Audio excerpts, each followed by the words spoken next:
Assalamualaikum warahmatullahi wabarakatuh. Perkenalkan, nama saya Dew Febriansa dengan NPM 221302409. Di sini saya membuat video ini untuk memenuhi tugas Inhal Praktikum Mikrobiologi dan juga sebagai syarat mengikuti ujian akhir praktikum Mikrobiologi. Di sini saya akan menyampaikan mengenai materi sejarah singkat dari pengecatan bakteri.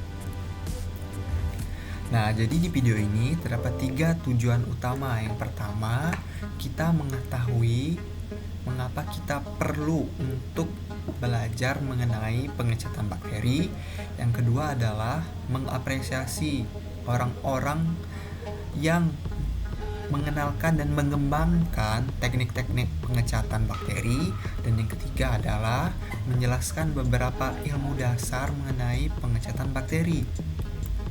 Poin yang pertama adalah mengapa kita perlu belajar mengenai pengecatan bakteri.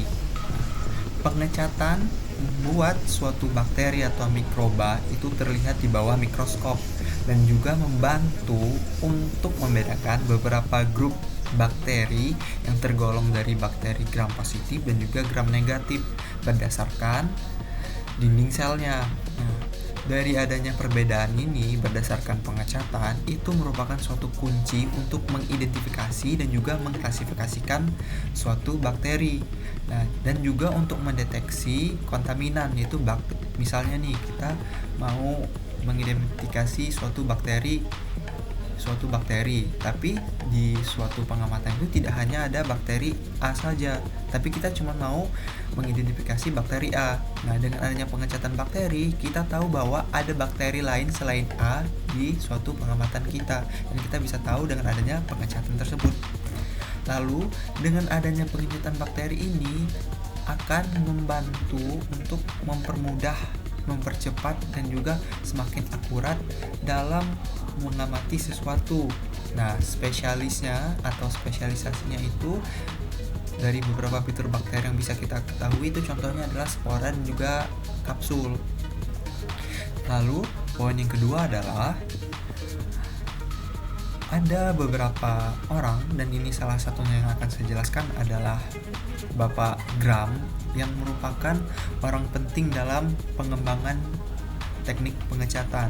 Jadi, berdasarkan sejarah pengecatan bakteri itu dimulai di akhir abad ke-19, di mana saintis bernama Hans Christian Gram itu mengembangkan suatu teknik pengecatan yang diberi nama Gram stain atau pengecatan Gram sesuai namanya. Jadi, pengecatan ini akan membedakan perbedaan di antara tipe bakteri berdasarkan struktur sel dinding selnya, di mana ini merupakan suatu teknik pengecatan yang disebut dengan milestone karena ini sangat penting di ilmu mikrobiologi modern. Nah, di sini adalah contoh dari gram positif dan gram negatif pada bakteri. Jadi, yang berwarna ungu itu merupakan bakteri yang digolongkan bakteri gram positif, sedangkan yang merah itu disebut dengan gram negatif. Selain ciri warnanya karena terwarnai di dinding selnya, itu juga misalnya contohnya adalah kalau gram positif itu bakteri Lactobacillus, sedangkan gram negatif adalah bakteri Escherichia coli. Seiring dengan berjalannya waktu, berbagai metode pewarnaan itu telah dikembangkan seperti pewarnaan tahan asam dan juga pewarnaan khusus untuk mengidentifikasi struktur spesifik dalam bakteri.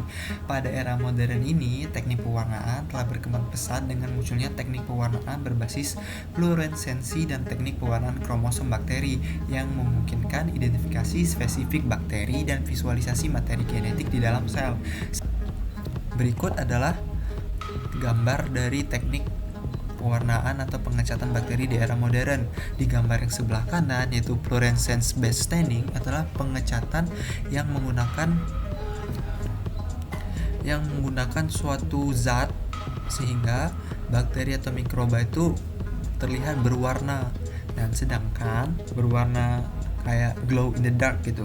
Sedangkan yang untuk sebelah kanan yaitu bacterial chromosome staining technique itu memberi zat pewarna, namun selain dinding selnya, kromosomnya juga terlihat, atau ya kromosom bakteri di bawah mikroskop itu terlihat dan berbeda warna.